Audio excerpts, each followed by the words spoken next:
slave to our freedom.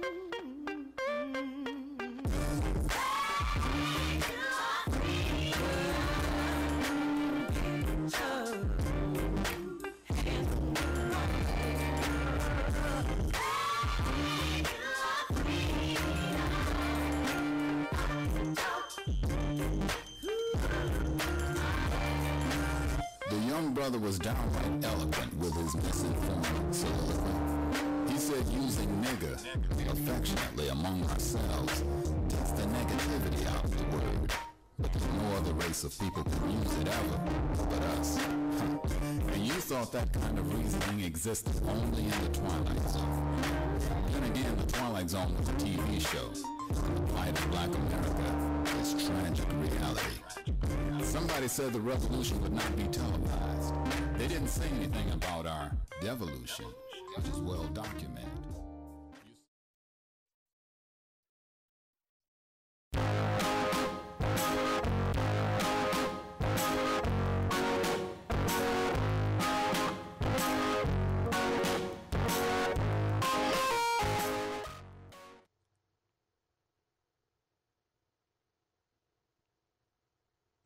Islam, inconstancy is powerful in the heart of man. Intemperance sweareth it whither it will. Despair engrowtheth much of it, and fear proclaimeth. Behold, I sit unraveled therein, but vanity is beyond them all. Weep not therefore at the calamities of the human state, rather laugh at his follies. In the hands of a man addicted to vanity, life then is but a shadow of a dream. The hero, the most renowned of human character, what is he but the bubble of his weakness? The public is unstable and ungrateful. Why should the man of wisdom endanger himself for fools? At this time, I would like to recite the Moorish American prayer, the source from which I draw my strength. Allah, the Father of the universe, the Father of love, truth, peace, freedom, and justice. Allah is my protector, my guide, and my salvation by night and by day through his holy prophet, Drew Ali. Amen. First off, I'd like to rise giving praise to Allah. I'd like to give praise to Allah because it is Allah who is the Father of the universe. Now, everybody don't call him Allah. Some call him God. Some call him Jehovah. Some call him Yahweh. But we know that he is the causeless cause, the rootless root from which all things have grown. You remember the lesson of Nimrod, the mighty hunter, at the Tower of Babel, where they was dealing with the confusion of the tongues? There was a time when we spoke one language. Now we speak more than one language. There are many different names that they have for the great God Allah. We'd like to give honor to Allah's holy and illustrious prophet, Noble Drew Ali. We like to give honor to Prophet Noble Drew Ali because it was he who bought us our nationality, and it was he who bought us our divine creed. Now let me explain to that. You have those that say they are Spanish. You have those that say that they are Irish. And we are Moorish. And when you begin to talk about Danish, Moorish, or Irish, you are speaking about a particular character, a particular mindset. Because when you hear one say that they Spanish, then you know the kind of dance that they be doing. So if you is biting into a Danish bun, and this Danish bun tastes like a banana, then you know the ish is not there. So today I want to talk to you about the ish after I finish giving honor where honor is due. At this time, too, we'd like to give honor to the American flag.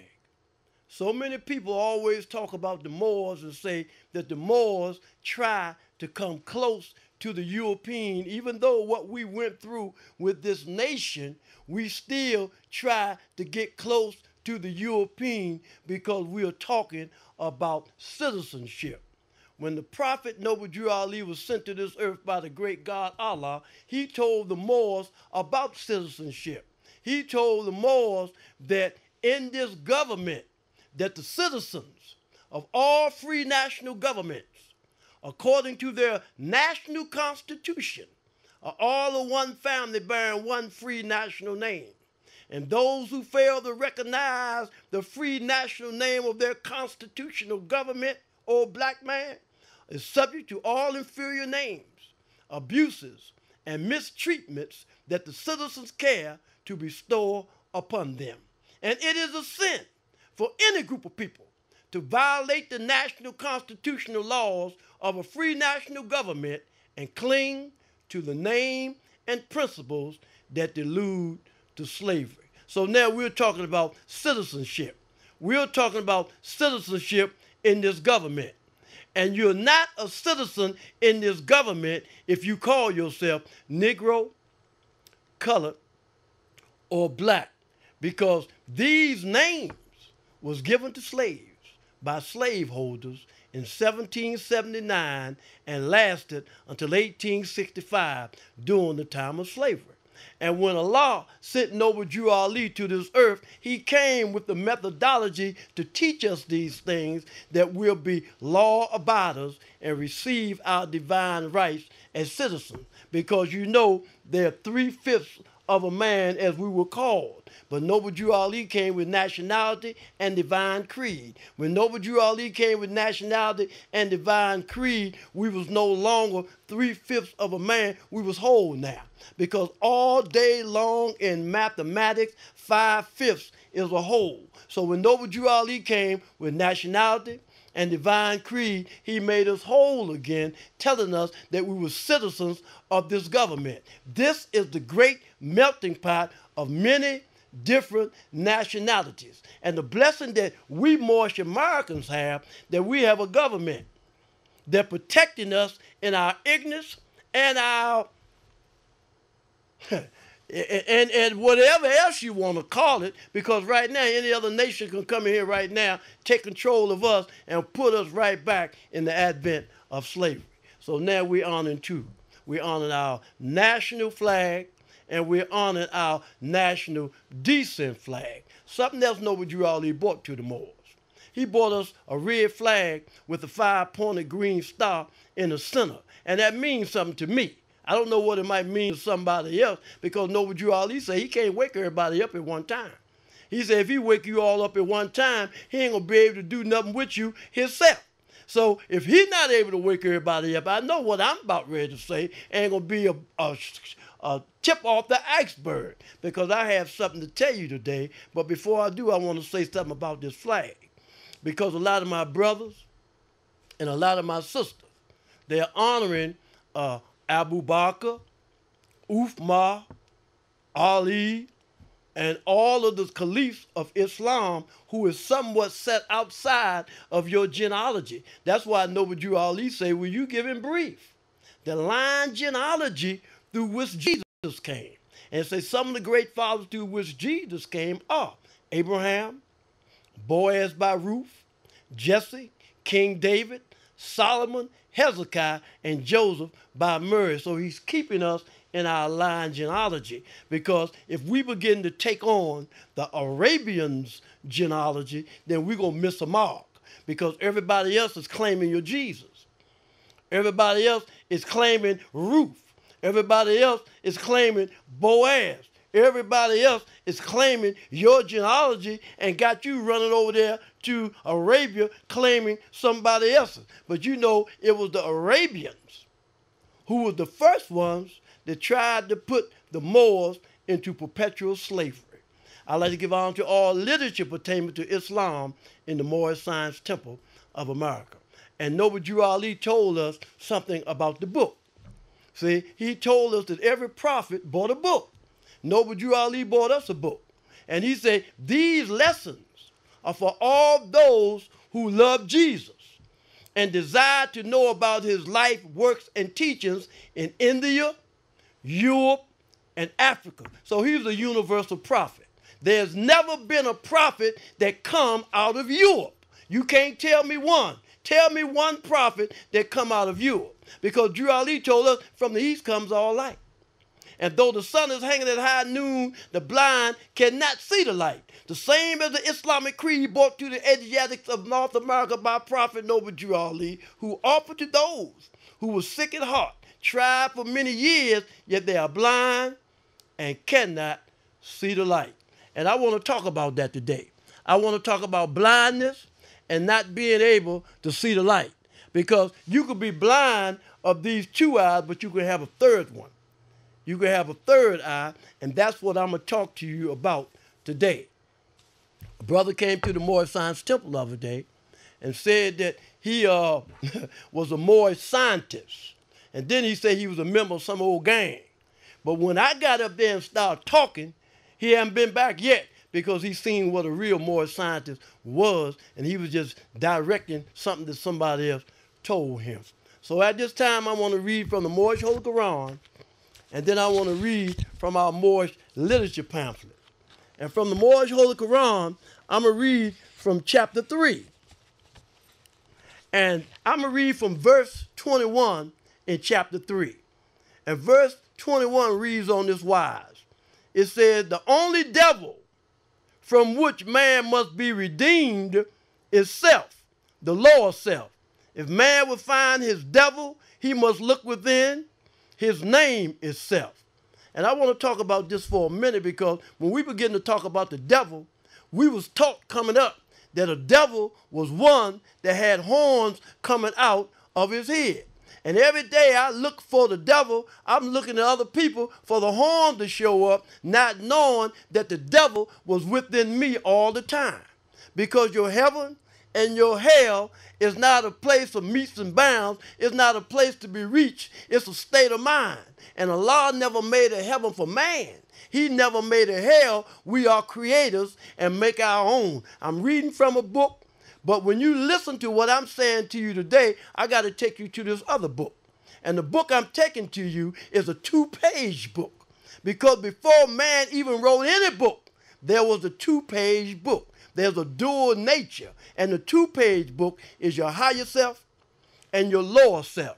Your higher self is your God-like self. Your lower self is your carnal self, is your body of desires which is distorted by the murky ethers of the flesh. So when we talk about the devil lives within our mind.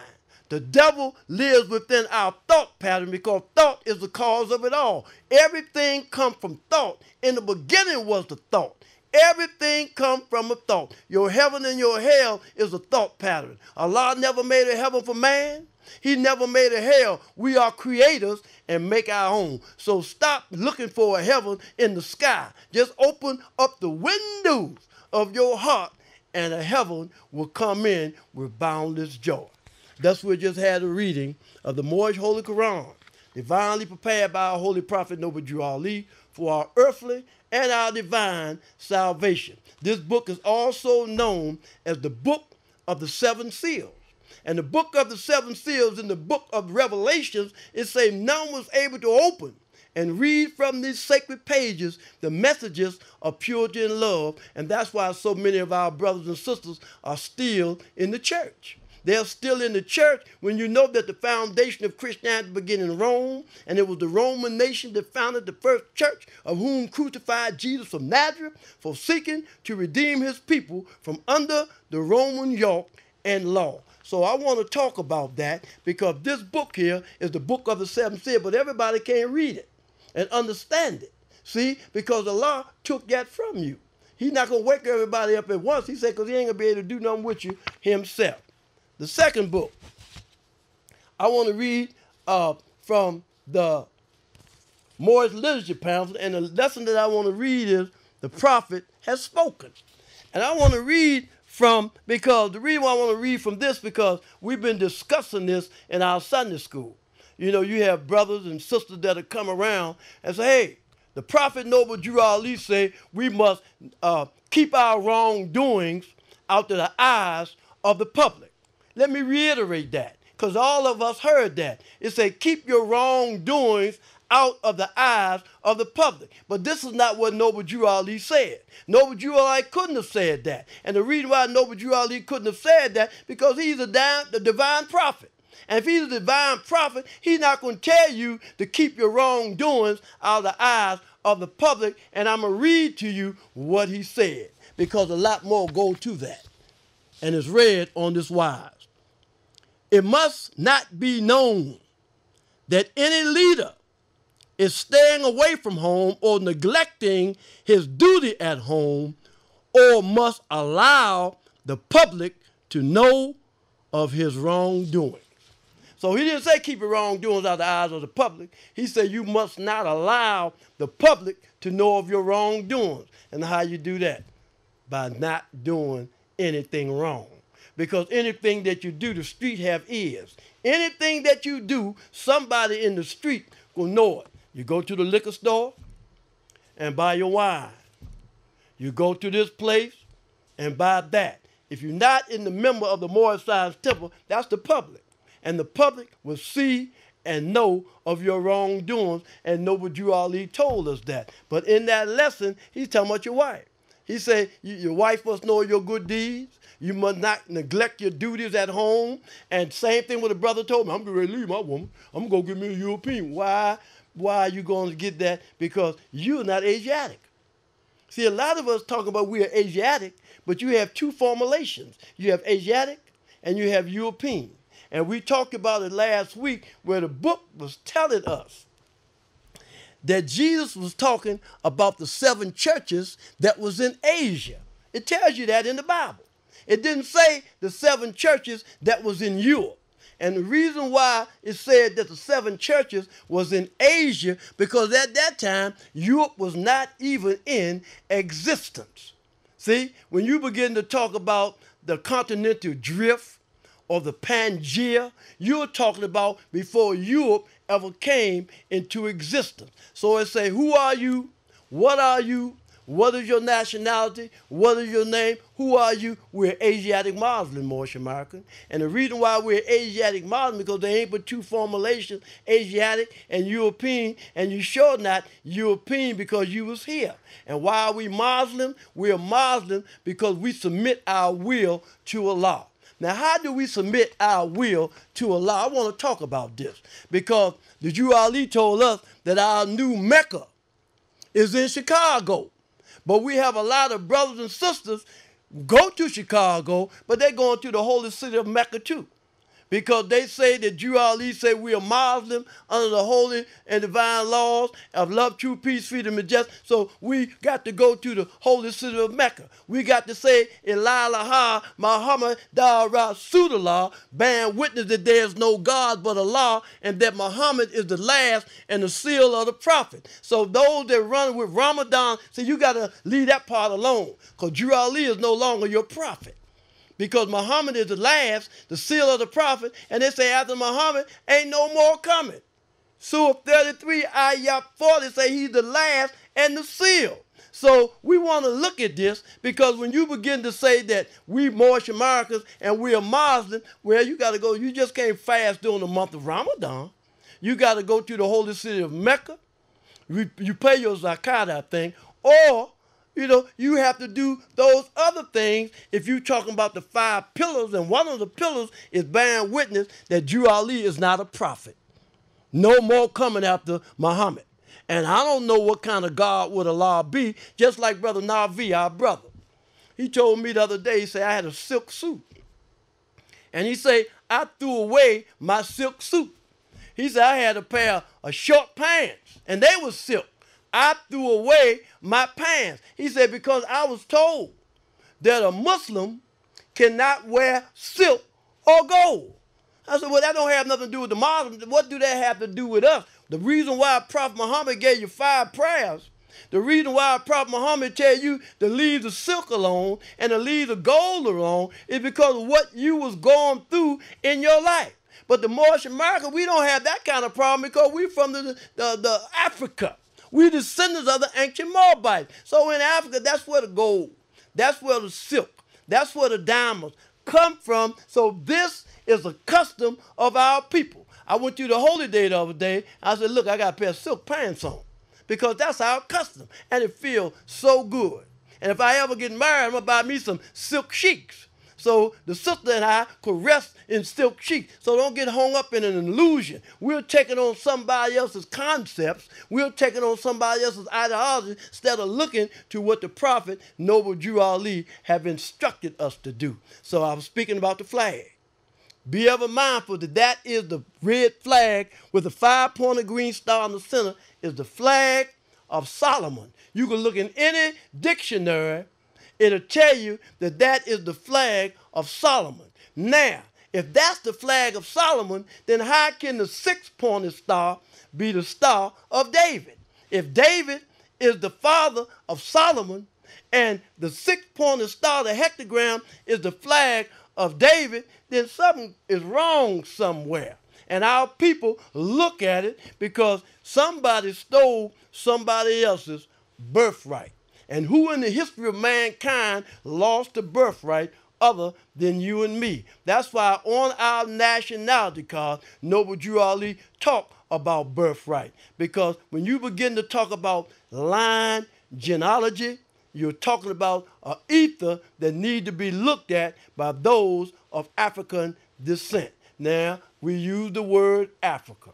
We know that Africa was named after two brothers. And we know that the true and divine name of Africa is a Mexium.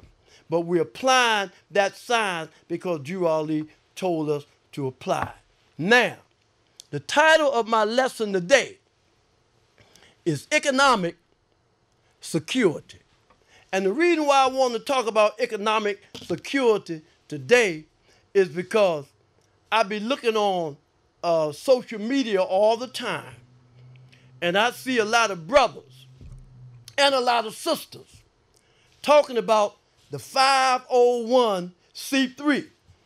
And when they talk about the 501c3, they talk about it real bad, saying that you come in line with the European.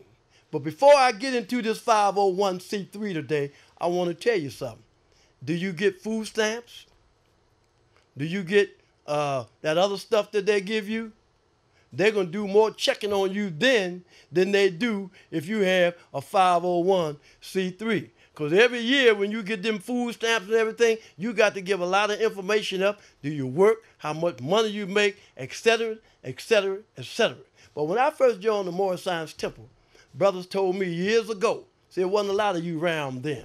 They told me years ago that everybody was waiting on the Moors in Washington, D.C. Now, when this was given to me, there was only one temple in Washington, D.C. At that time, the grand body of C. Kirkland Bey wasn't in D.C. yet. It was the 13 bald-headed Moors who had a meeting in Lawton Reformatory that bring those within. But they was telling us that everybody is waiting on the Moors in Washington, D.C. And I'm going to tell you one of the reasons why now through this 501c3. Everybody look at this 501c3 and talk real bad about it. They say you're working with the government. Let me take my coat off. Say you're working with the government and a lot of other things, but you got people out there on the strip selling dime bags. You got people over there doing some other thing that could send you back to the penitentiary. And we're talking about something that will keep you in line with all necessities of the Moorish Science Temple of America, helping you become the name of faithful. And name of faith is not just chic. There's a lot of other, a good member is faithful. That will get you through the next level. So I want to talk about this 501c3. I want to reiterate that there was a brother out of Washington, D.C.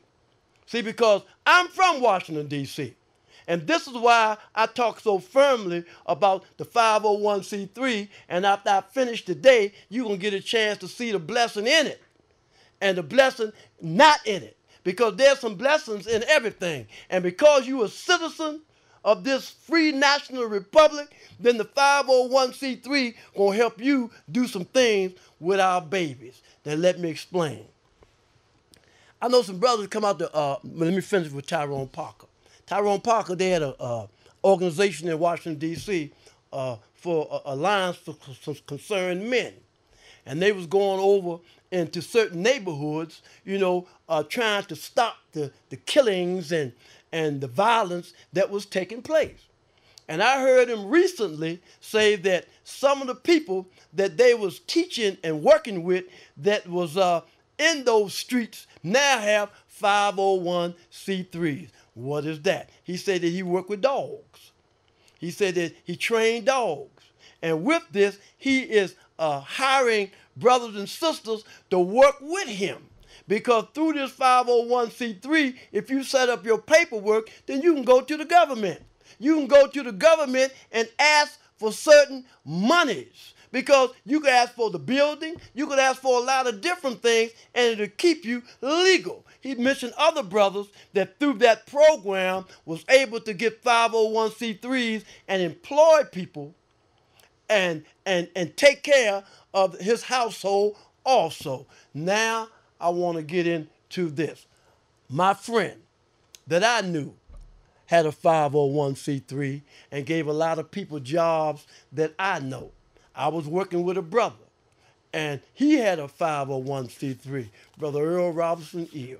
And this 501c3, we employed people. We taught people the flaggers, lessons of how they can get their license, and we was bringing people in, giving them jobs, and the finance came from the 501c3 because you have a lot of brothers and sisters that come from under those Roman dismal crypts, and when they come home, they try to go back and do the same things that they was doing before. And when you go back and do the same things that you was doing before, you're going to end back up in the penitentiary. Let me tell you what happened to me. I took the Moors here not too long ago. The last 3 months, we took a trip to Oklahoma.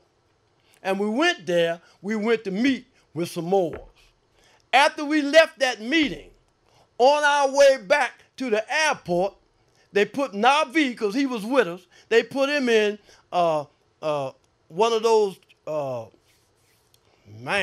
wheelchairs and rolled him up to the gate that he's supposed to be. They said, Lynch-Bey, we need to see you over here for a little while.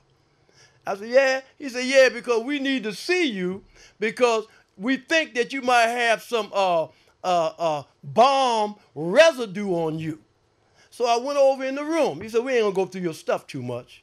He said, because we just letting you know that whatever you do, wherever you go, that you are being looked at, especially when you deal with those who've been did some things in their life.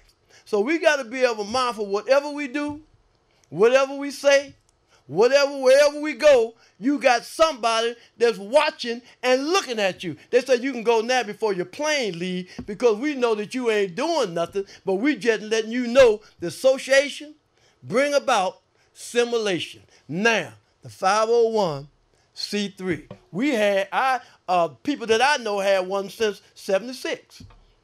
And the reason why we got the 501c3 is so that we can employ our people. See, because you have brothers and sisters today that get SSI, whatever you call it, and they might get $600 or $700 a month. And they have to take this $600 and $700 a month that they get and live off of it. But if you had a 501c3 and you set up whatever program that you was trying to institute, then everybody that's with you on that 501c3, you can give them $80,000 and $90,000 a year because this is what Rome does. They go to the government because Navi was on the show last week, and he was talking about the monies that they have for the minorities. And this money that they have for the minorities is the same money that you could get dealing with a 501c3. We went up on Alberta and we seen 7 to 8 buildings. And these 7 to 8 buildings were set aside for those of minority. But because the minority don't use it, what they do, they use it. So there's a certain amount of money. I know some people in Washington, D.C., we're talking about getting a program here in Portland, Oregon, dealing with this 501c3. And all you have to do is have those in Congress there to call up here and tell you where the finance is. And you could take this finance and help build up our community. Because if you don't do it this way, anything else ain't going to work. Because a lot of times we still try to serve two masters at the same time. I like to reiterate, you talking about the European to be in your business if you had a 501c3, but you're getting welfare. You getting food stamps. And when you get this food stamp, they all in your business. They're going to know everything that you do, how much money you make, or etc. But because of somebody told you that the 501c3 is a European thought pattern, you don't think about it. But Ali told us, let every member exercise his five senses who is able to do so. Now, what does that mean? So that means that everybody is not able to exercise your five senses. And if you're not able to exercise your five senses, what does that mean? Somebody else is going to exercise your five senses for you. Now, we have fish fries, and we have somebody working at our fish fry, and after the fish fry, they'll make $50, they'll make $25, they'll get some gas money. We ain't talking about that. We're talking about building a nation. And when you're talking about building a nation, there's finances over there for the minority, and you can get that money through the 501c3. Like I said, this is what we are known for in Washington, D.C., and we're trying to filter it out through the rest of the world because everybody is waiting on us, but you don't want to do that. You don't want to use that because you are not of the spirit of a citizen. You are of the spirit of a black man. You are the spirit of a colored man. You are the spirit of a Negro. You remind me of the Christian. I went to church. My family had me in the church. All my family is in the church. And that's only because Allah, in his infinite wisdom, had not opened up our mind yet. Because if you know that the foundation of Christianity began in Rome, and it was the Roman nations that founded the first church of whom crucified Jesus of Nazareth, and you still saying that you are a Christian. You know, before the advent of slavery, we had nothing to do with Christianity. Now, when you begin to talk about Christianity, you're talking about the Nicene Council, and you're talking about the Council of Nicaea. And these are they who came together to interpret our lessons and get an understanding. Now, one of the lessons is Jesus walked on water. And everybody is looking at that. They're looking at Jesus walking on water literally. But Jesus told Claudia and Juliet, who was Europeans, chapter 17. He said, you are my ambassadors to Rome. They become his representative. So not only Jesus was able to walk on water, these Europeans that he raised up, they was able to walk on water too. And they was Europeans. So what do it mean by walking on water? We look at everything literally. Walking on water means being able to walk above these things of the world. It means to be in the world, but not of the world. And the things of this world shall have no rule over you. Don't let the public see you do things that's opposed to what Ali say. And this is why the Moorish Science Temple of America is in the position that it's in today. But you know what? The Moorish Science Temple of America is on fire. All you see and hear in the public now, you hear a lot of naught about it, but there's people talking about the Prophet Noble Ali and the Moorish Science Temple of America. See, I remember a time when you didn't hear a lot of people talking about the Moorish Science Temple. The Moorish Science Temple of America, you heard nothing about it. You heard nothing about it because they went under the ground. They were over there drinking, eating pork, and doing everything else. But when a brother broke away from the grand body because brothers inside the institutions was calling for him, then you heard about polarity. You heard about not eating this, giving you a Eastern diet, and a lot of other different things. But all that is the will of Allah. Nothing happens by chance or accident. Divine law governs all events. So now you begin to hear us talk about the Prophet Noble Drew Ali. And when you hear us talking about Prophet Noble Drew Ali, a lot of you drawing negative off of it right now. You drawing negative because people tell you got to pay for this. You got to pay for that. When Noble Drew Ali tells us his nationality is not free only here, but all over the world, and that we need to learn to love instead of hate, and we need to obey the laws of this government. And we're going to have to obey the laws of the government, and this is the only way that we're going to be able to raise up our children. See, because if we don't do it the way that the prophets say, they're going to crush us. We'll be no longer on earth, and the lesson that we have to teach, we won't be able to teach them. None can serve two masters at the same time. You say you love Drew Ali. If you love him, then follow him. And if you follow him, then follow him to a destiny which is not uncertain, nor unknown. Now, the sisters. I'm going to say the sisters because in the time of Noble Drew Ali, it was the Sisters Auxiliary, etc., that ran the movement. It is the sisters that's got to get this 501c3. See? Because a lot of sisters, you know, at the first of the month, what you do is go get your nails done with your welfare checks, and then you take the babies to the dollar store and get them a gift. And that's going back to the same guy, SSI, makes $600 or $500 a month, and he got to rationalize for a whole month $500.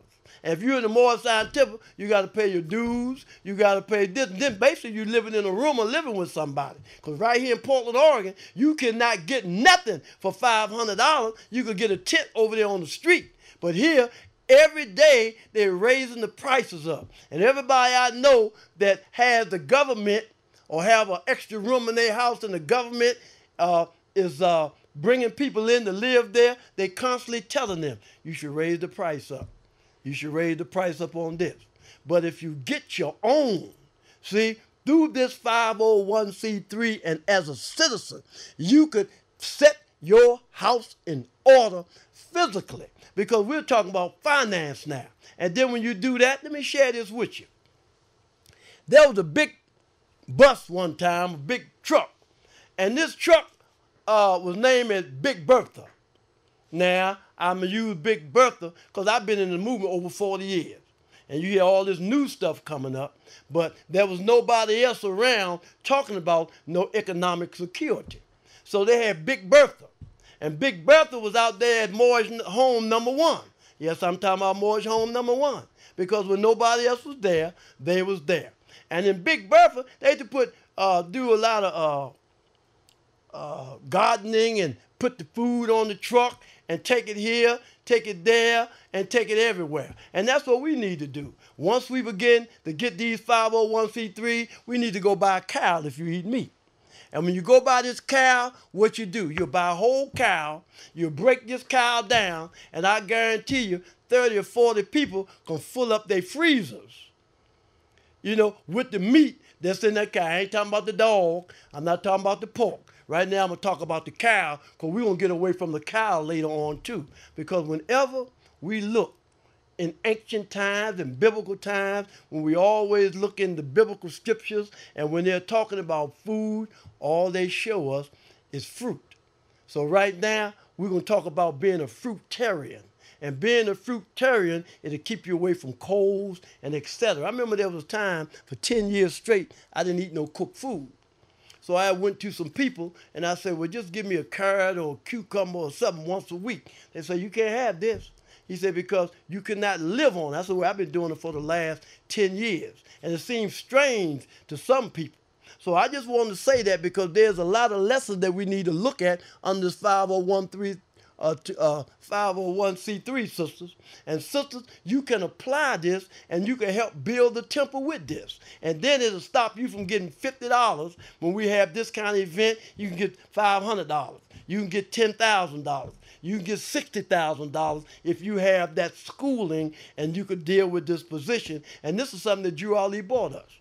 See, he said, if I can get you to think, you'll save yourself. So this 501c3, because I'm from Washington and I know a lot of people that have it, and one of the brothers that have it gave me a job when I first come from the preparation center.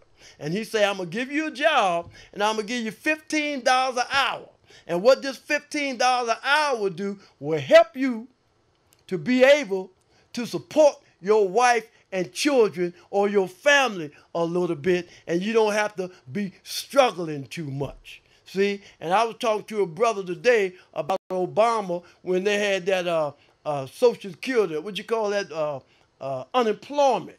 And they say it went for another whole year and kept, and that helped a lot of people because a lot of people are really struggling. A lot of people are actually trying to take care of their family. Now, I say that, and let me tell you about the Moorish Science Temple of America. Who with Drew Ali and who not with him? We ain't talking about no names. You know, Drew Ali say some of his greatest followers are in the church. So what do that mean? Can I leave the Moorish Science Temple of America and go to church? No, because I know the foundation of Christianity beginning in Rome. But most of the Christians that I know, and I'm talking about my family, they don't drink, they don't cuss, they don't smoke, and they learn in the spirituality of the great God Allah. But what they need to learn is their nationality.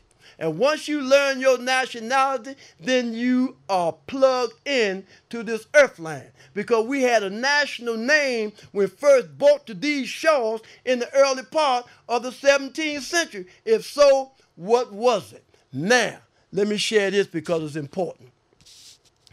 Because you know Abraham is the top of our genealogy. Abraham had a nephew named Lot who led the people out of Sodom and Gomorrah. And when you talk about sodomy, you're talking about sodomite. So we're talking about Abraham. We're talking about our forefathers' divine and national principles. Every nation on earth had their own genealogy, and we have our own. So in talking about Abraham, Abraham was not always Abraham. He first was Abram, and then he became Abraham. Let me share this with you, and it's important. My daughter, mother, Jeannie, she came to me one day and said, I want to share something with you. She said, I was at a meeting. This is where my mother was living. She said, I was sitting down with your sisters and your mother. And she said, your mother told all of us that your father never seen her naked.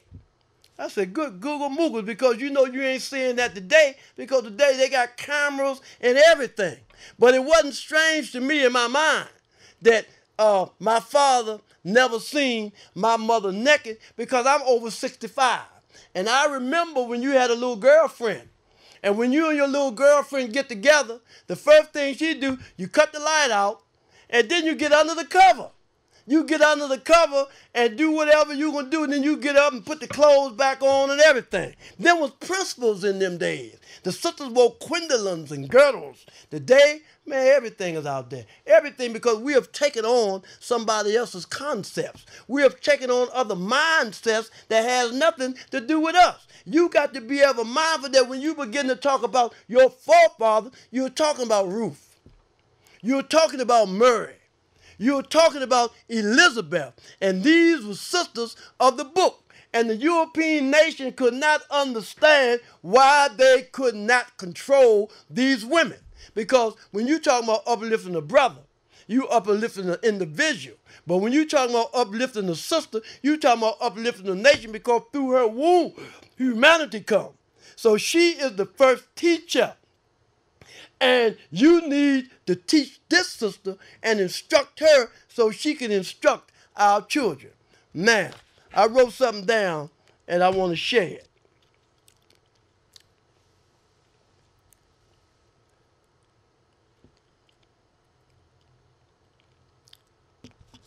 I talked to a brother this morning named McQueen Hill.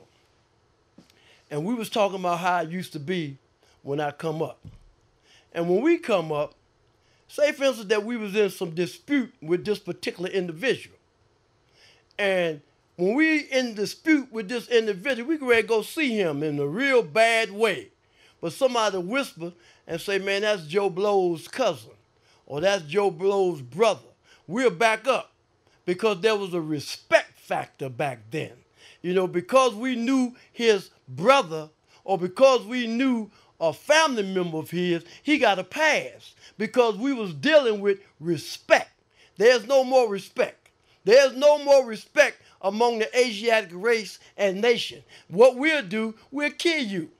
We'll kill you before we try to solve the problem. And Drew Ali told us about that. See, when you begin to talk about kill, when you be talking about destroy, these are attributes of the Lord self. You can't serve two masters at the same time. You say you love God. If you say you love God, then do what God say do.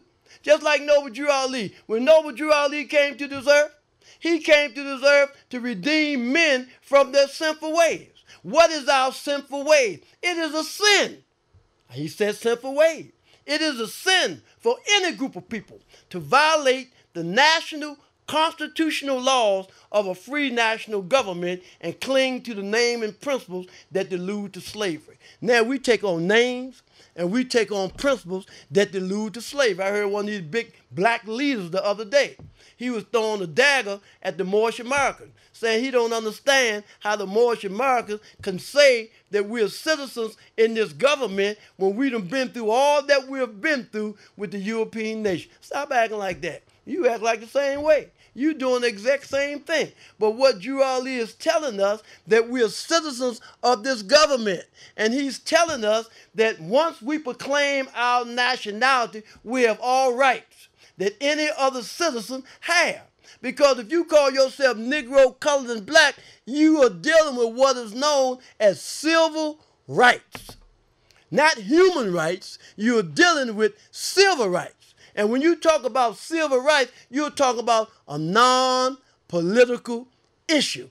Civil rights is not even an issue that you could take to the United Nations. I don't believe that. Well, let me tell you, Malcolm, my brother Malcolm Little, he went to the UN. And when he went to the UN, because Malcolm was a bad brother, when he went to the UN, the Secretary General in the UN was U Thant. And he told U Thant, we're bringing the United States before the world court, and we're going to charge genocide. So they said, man, Malcolm, so good to see you, brother. He said, Malcolm, we hear everything that you're saying, but you're talking unintelligent. You are talking unintelligent, Malcolm, because in every era, there's only one.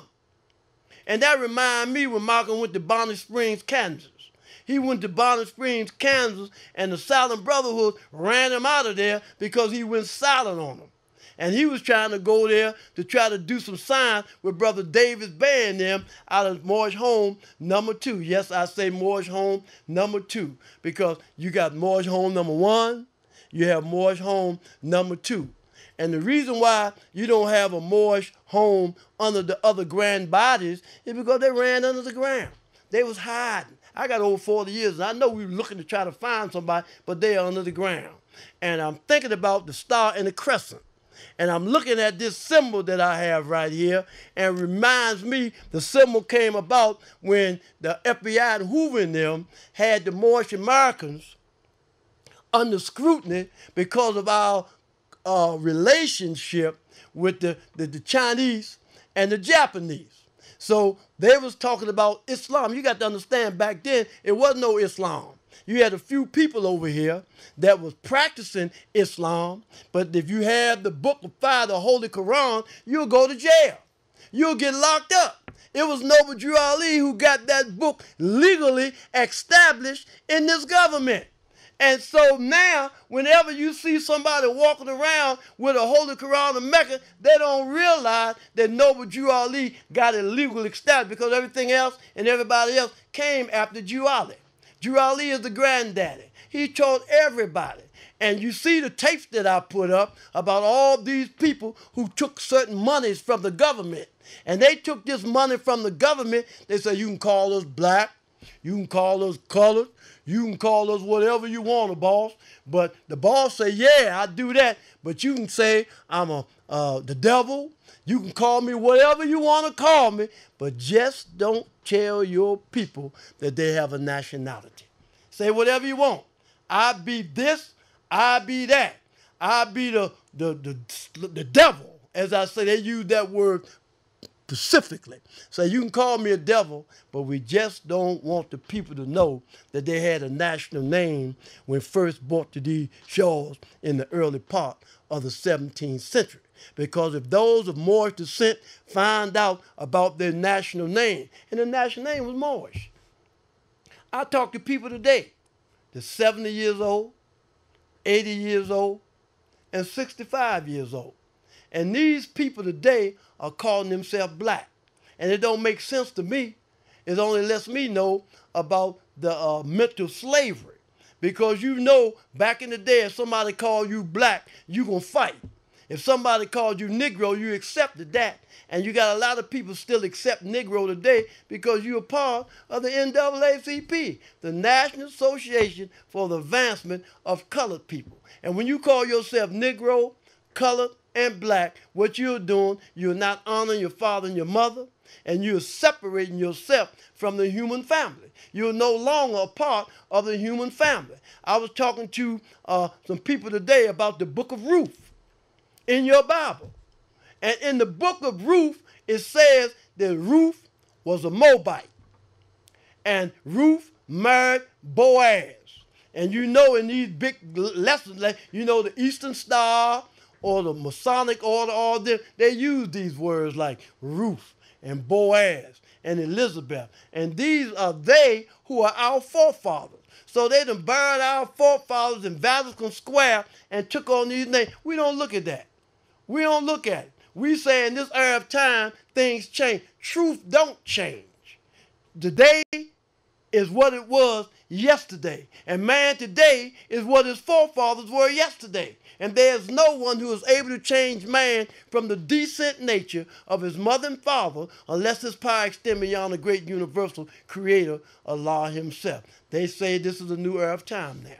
And in this new era of time, things change. Things haven't changed. The Europeans are just taking over.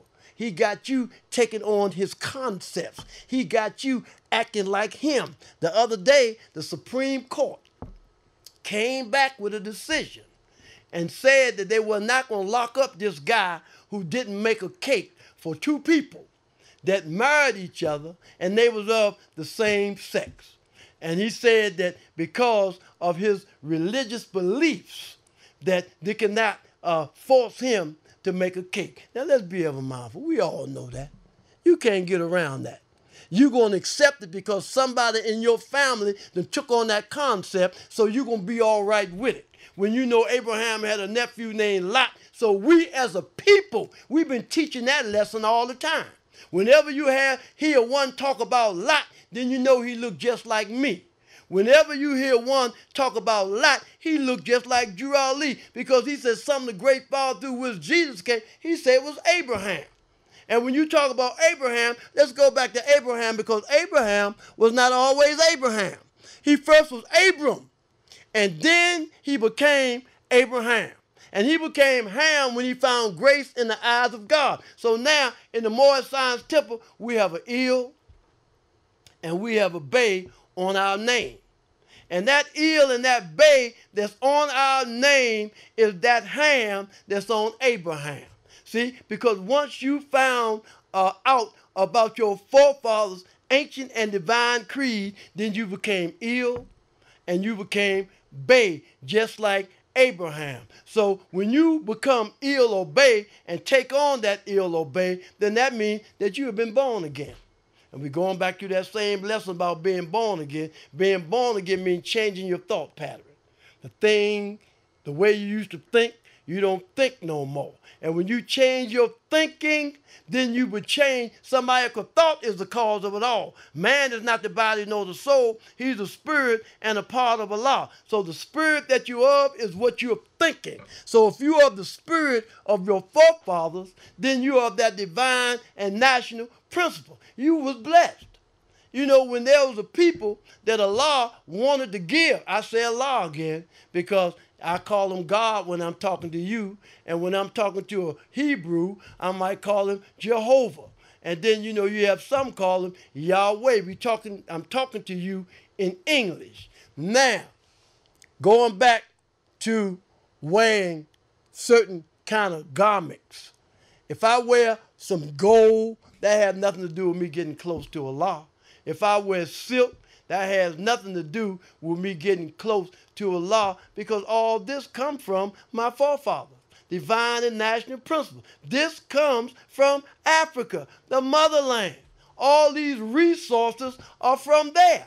So for me to not be able to wear silk because somebody of another nationality tells me that I can't do it, that means that I'm not able to think for myself. See, because when you begin to talk about your five senses, all of them are physical anyway. You know, see, taste, smell, hear, touch. See, them five senses. But there are two more senses. There's a senses on the plane of soul, and there's a senses on the spiritual plane. So we're talking about 7 senses today, because 7 is the number of perfected man. And we are all striving to reach perfection. We think that what Jesus done, we can't do. And we was taught that way. But Jesus said, what I've done, all men can do. And what I am, all men can be. We was taught that we can't reach the heights that Jesus did. But Jesus was in the same chamber that we are in. And when a brother in the Moorish Science Temple go into the upper room, it's like the night of power. It's like the night of power, because you are being hooked back up with your forefathers. You are taking on that spirit again, divine and national principle. So none can serve 2 masters at the same time. And it is a sin if you call yourself Negro, colored, and black, because you got a lot of Europeans that Jesus taught. He taught Claude and Judith, made him an ambassador to Rome, and they set up government there. So who are you for real? Are you an Asiatic or are you a European? It begins on how you think. Thought's the cause of it all. If you think like a European, you're a European. I don't care how dark you is. Thought's the cause of it all. Drew Ali taught us that. So in conclusion, I would like to say it's always an honor to be able to come to my Portland listening audience to talk about the last prophet in these days and time, Prophet Noble Drew Ali, who came to bring us our nationality and our divine creed to hook us back up with the family of nations. In conclusion, I would like to recite the Moorish American prayer, the map back to the great God, Allah. Allah, the Father of the universe, the Father of love, truth, peace, freedom, and justice. Allah is my protector, my guide, and my salvation, by night and by day, through his holy prophet, Drew Ali. Amen. Praise Allah and honor the prophet.